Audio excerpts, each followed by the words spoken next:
Grabatzen ari garen unean urrengo eguneko 11:25 gutxi diren honetan, atzo Iruñeko Labrit pilotalekuan, Peñak eta Mari Ezkurrenak Zabala eta Rezustaren aurka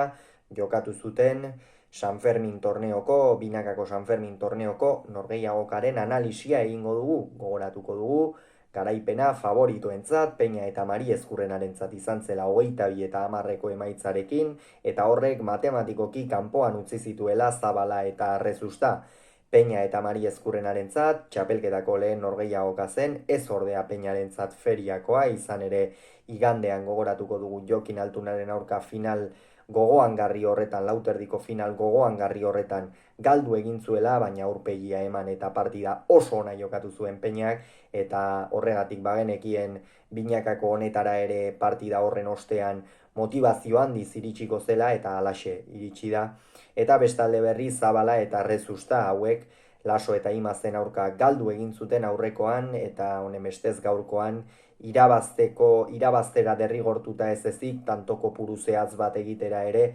behartuta zeuden, eta ez dute ez bata eta ez bestea egin. Partida hasieratik hautsi da Mari Ezkurrena asko ematen ikusi dugu, Beñat Rezustak ezin zion behin ere bizkarra erakutsi, bergararrak asko sufritu du atzeko kuadro horietan, Zabalak oso hasiera kaskarra eman dio, pentsa lehen hiru pilotak berak galdutakoak izan dira, eta horiek kontuan hartuta, eta gainera Peña konfiantza ikeragarriarekin dagoela ikusita, ikusi besterik anetzegoen Peñak sakatzen zuen unetik zenolako konfiantzarekin dagoen. Gainera, behin eta berriz ari gara aipatzen, baina Tolosarrak gorakada handia egin du azken urte honetan. Lehen behar bada defentsako pilota horietan, oinetara etortzen zitzaizkion pilotetan eta askoz ere gehiago sufritzen zuen, orain ordea defentsan ere ikeragarri hobetu du, eta pixkanaka osatzen ari den pilotaria da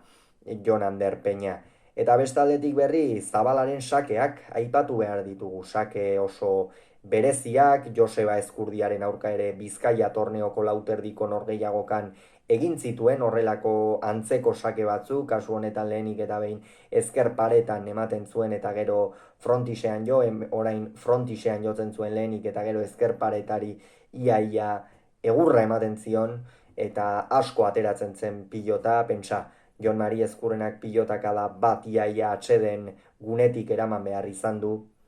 zuen, eta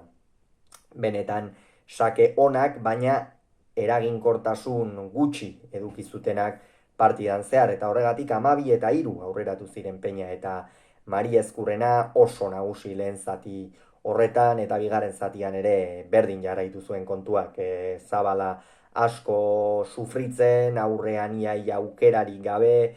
pilota ongi mugitzen zuen, baina Peñak eta Mari Ezkurrenak ere aparteko defentsa erakutsi zuten, eta atzeko kuadroetan esan dugu, Beñat Rezusta ezin aginduz azken urteetan txispa asko galdu du Rezusta, gogoratu behar da ezkerrarekin jotzen dituela norgehiagokako pilotenia euneko 85 edo, eta horrek gerora pixkanaka kolpeari dagokionez eta freskotasuna ere kendu dio, zalantzari gabe. Eta hori bikain baliatu du batez ere Jon Mari Ezkurrenak, oso inteligente jokatu zuen atzo, eta oso inteligente jokatu zuela esatuen dugunean, da Rezustari eskuina apropos bilatzen ziola, hor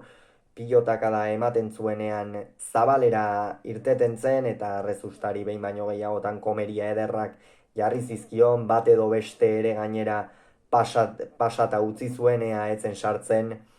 eta horien ondorio 18 eta 10 eko emaitzarekin iritsi ziren bigarren etenaldira, eta hortikan aurrera da Peñak eta Mari Ezkurrenak ez zuten listoia jaitsi, partida osoan zehar